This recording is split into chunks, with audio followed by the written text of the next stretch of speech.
अब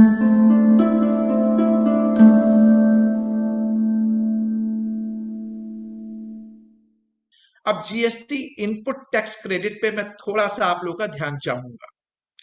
देखिए, किसी भी टैक्सेशन पॉलिसी को आप ले लीजिए, उसमें दो बातें बहुत इंपॉर्टेंट होती हैं।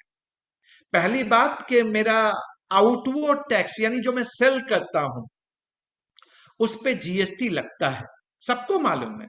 हाँ, आपने रेट दे दिए हैं, रेट आपके पास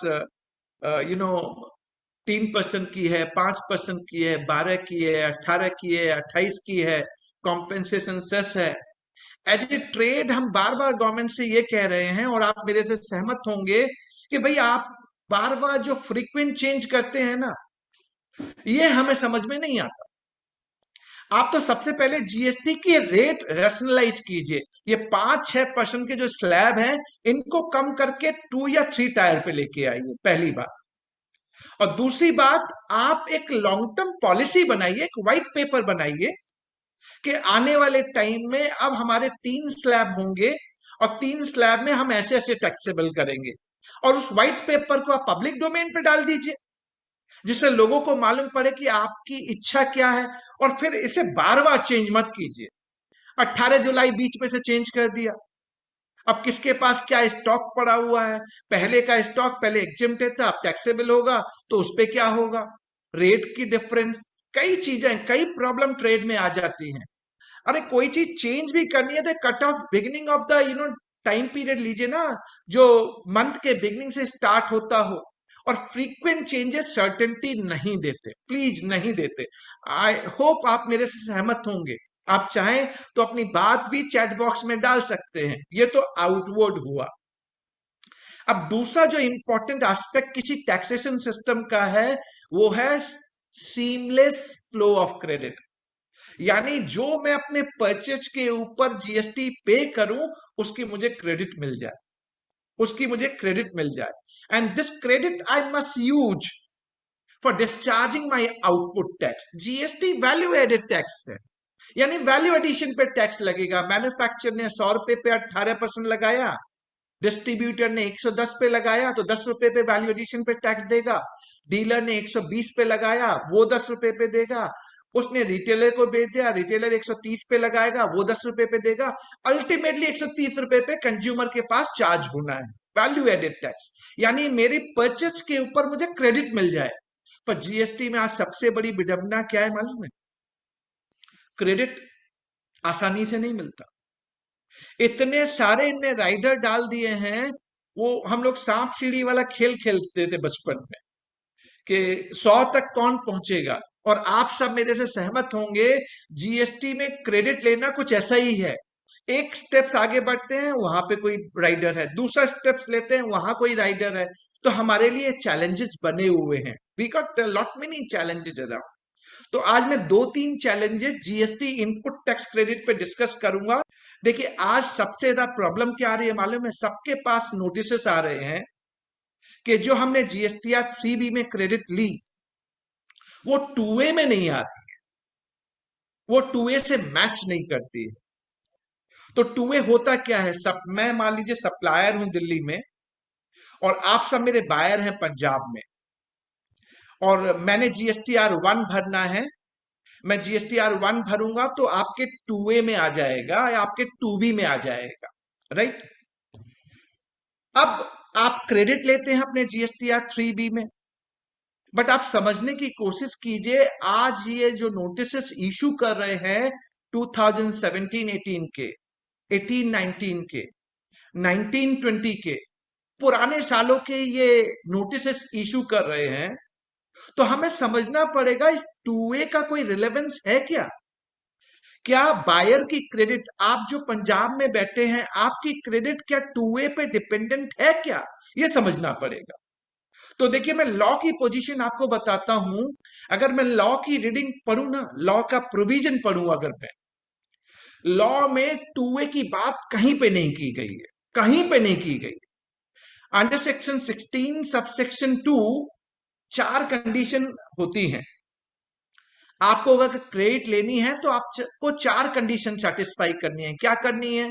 आपके पास टैक्स इनवॉइस की कॉपी होनी चाहिए, आपने गुड्स एंड सर्विसेज रिसीव कर लिए हो, आपके सप्लायर ने टैक्स का पेमेंट कर दिया हो, तो मैंने 3B तो भरा था, 1 नहीं भरा था, तो 1 नहीं भरा तो आपके 2A में नहीं आया, 3B मैंने भरा है एज ए सप्लायर।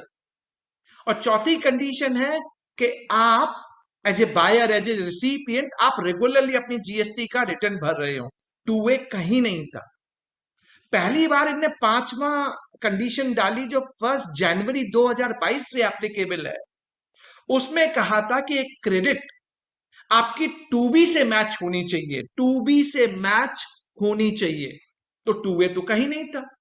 तो लीगली हम अब कह सकते हैं कि जो 2A के ऊपर आप नोटिस हमें दे रहे हैं वो गलत है। मैं कुछ एग्जाम्पल लेता हूं आपसे। मैं सप्लायर था, मैंने जब अपना GSTR 1 भरा तो मैंने आपका, मेरे बायर का, पंजाब के बायर का सही जीएसटी नंबर नहीं डाला, तो आपके 2A में नहीं आएगा।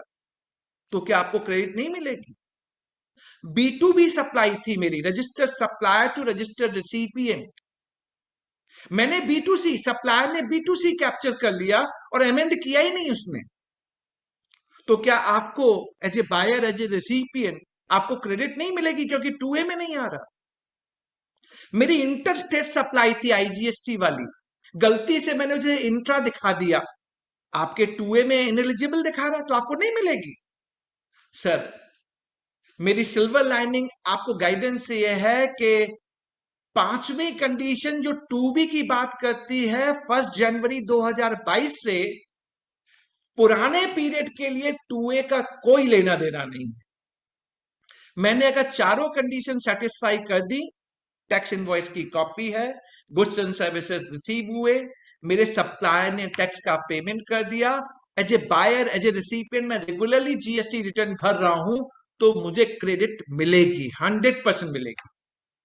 बट एक आपको अब समझना पड़ेगा, पोस्ट 1 जनवरी 2022, 1 जनवरी 2022 के बाद क्या आपको अपनी क्रेडिट को 2B से मैच करना है? बिल्कुल करना है, 100% आपको करना है, तभी क्रेडिट मिलेगी।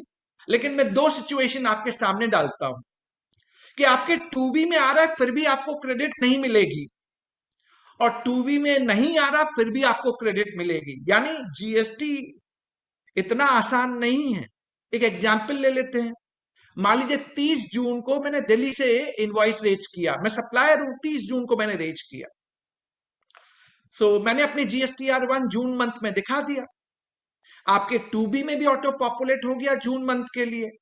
बट माल आपको मिला 5 जुलाई को, तो जून के 2B में क्रेडिट आ रही होगी, बट क्या आप जून में क्रेडिट ले लेंगे जिसका माल आपको मिला है 5 जुलाई को? सर, नहीं ले पाएंगे। आपको इस क्रेडिट को पोस्टपोन करना पड़ेगा फॉर द जुलाई मंथ, नहीं ले पाएंगे आप। एक दूसरा एग्जाम्पल दूं कि 2B में नहीं आ रहा बट फिर भी क्रेडिट मिलेगी।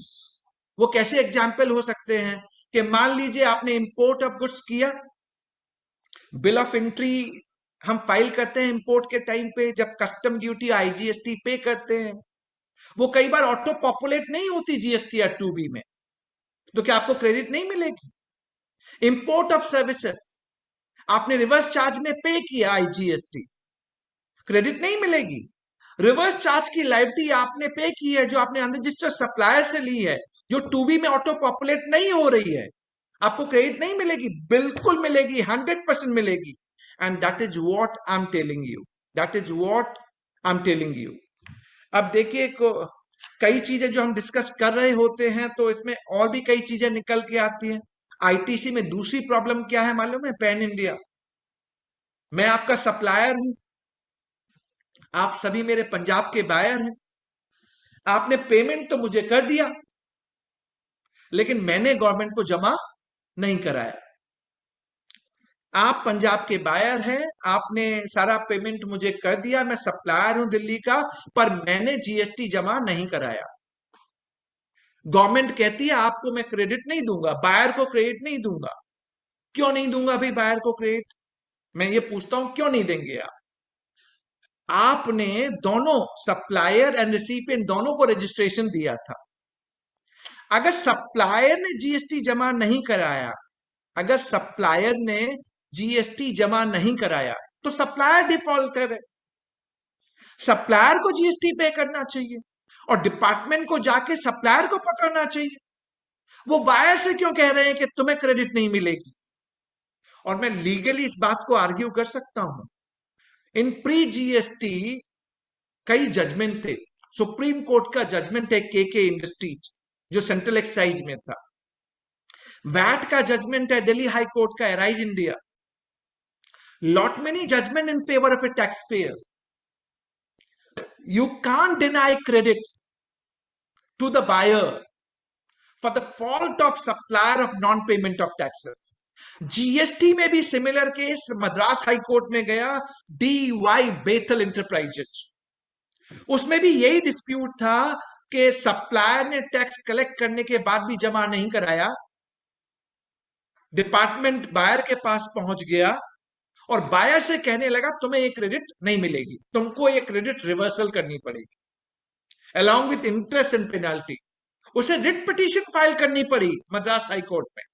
और मद्रास हाई कोर्ट ने कहा, क्या कहा मालूम है? मद्रास हाई कोर्ट ने यह कहा कि आपको डिफॉल्टिंग सप्लायर के अगेंस्ट में एक्शन लेना चाहिए। पहले आप डिफॉल्टिंग सप्लायर को पकड़ो, उसके अगेंस्ट में इन्वेस्टिगेशन करो, उससे कलेक्ट करने की कोशिश करो। आप बायर से नहीं कह सकते। अभी तो बहुत सारे इशू आ रहे हैं। इशू कैसे आ रहे हैं? देखिए, सप्लायर कई बार नॉन एग्जिस्टेंट हो जाता है, सप्लायर का आता पता नहीं, जहां रजिस्ट्रेशन लिया था उसका आता पता नहीं, या सप्लायर नॉन कॉम्प्लायंट है। एक एग्जांपल लेता हूं कि मान लीजिए अगस्त 2018 में मैंने आपको माल बेचा, सप्लायर ने आपको माल बेचा अगस्त 2018 में। 2020-21 में मान लीजिए सप्लायर के एंड पे इन्वेस्टिगेशन हुई और सप्लायर अवेलेबल नहीं था, सप्लायर का अता पता नहीं था, सप्लायर नॉन एग्जिस्टेंट। अब डिपार्टमेंट क्या बोलता है? बायर को क्रेडिट नहीं मिलेगी क्योंकि supplier is non existent.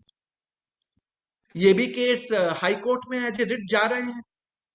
एलजीडब्ल्यू industries limited, Suchita Kundu, bright star plastic industries, Orissa high court का जजमेंट। कोर्ट ये कह रही है, अरे भाई अगस्त 2018 में जब ट्रांजैक्शन हुआ था तब दोनों एक्टिव नंबर थे। सप्लायर अपना जीएसटीआर 1 और 3 भी दोनों भर रहा था।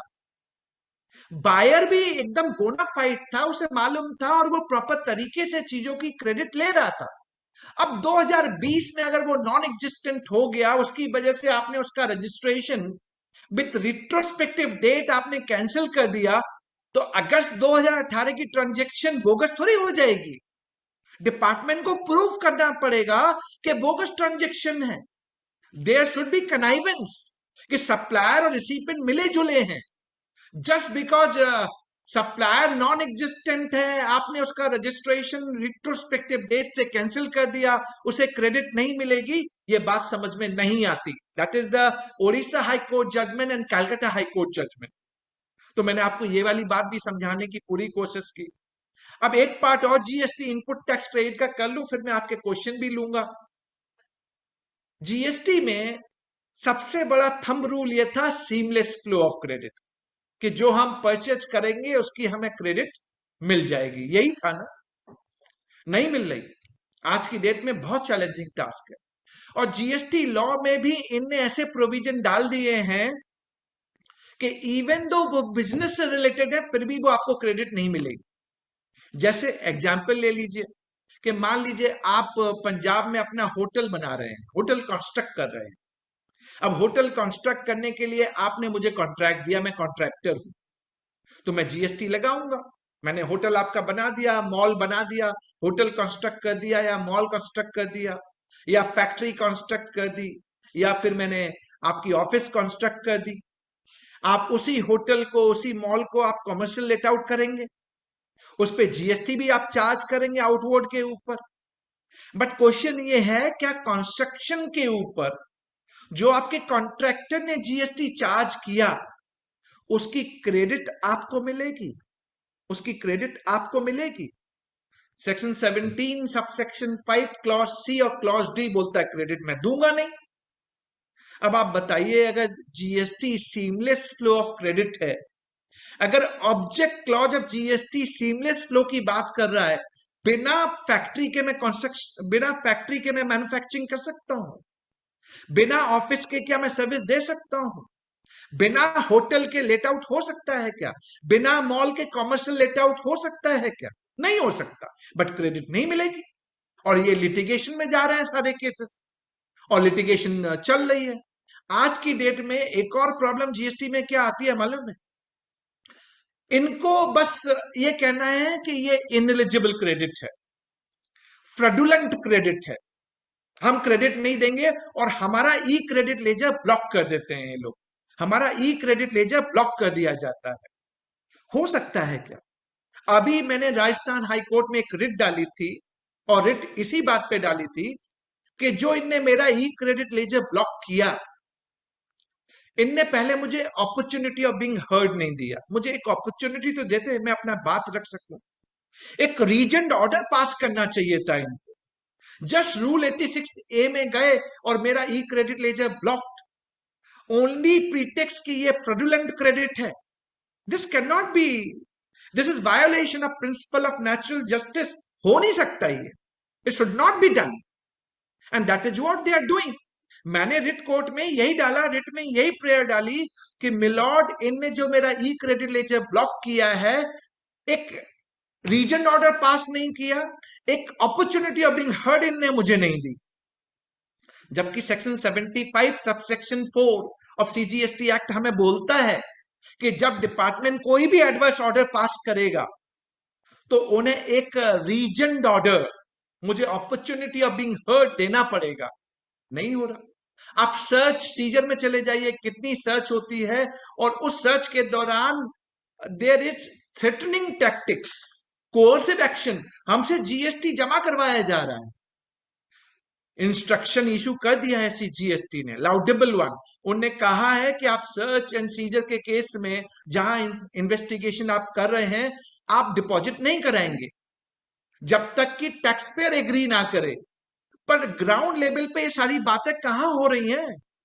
ग्राउंड लेवल पे तो थ्रेटनिंग और हमको कोर्सिव तरीके से ये डिपॉजिट करने के लिए कहा जाता है, जिसके लिए मैं तैयार नहीं हूं। इस पे भी we are going forward and filing a writ. तो मेरे लिए जीएसटी इनपुट टैक्स क्रेडिट एक चैलेंजिंग टास्क है आज की डेट में। जिसको ईज होना चाहिए था, वो ईज ऑफ बिजनेस नहीं है, and this is creating problem for ourselves.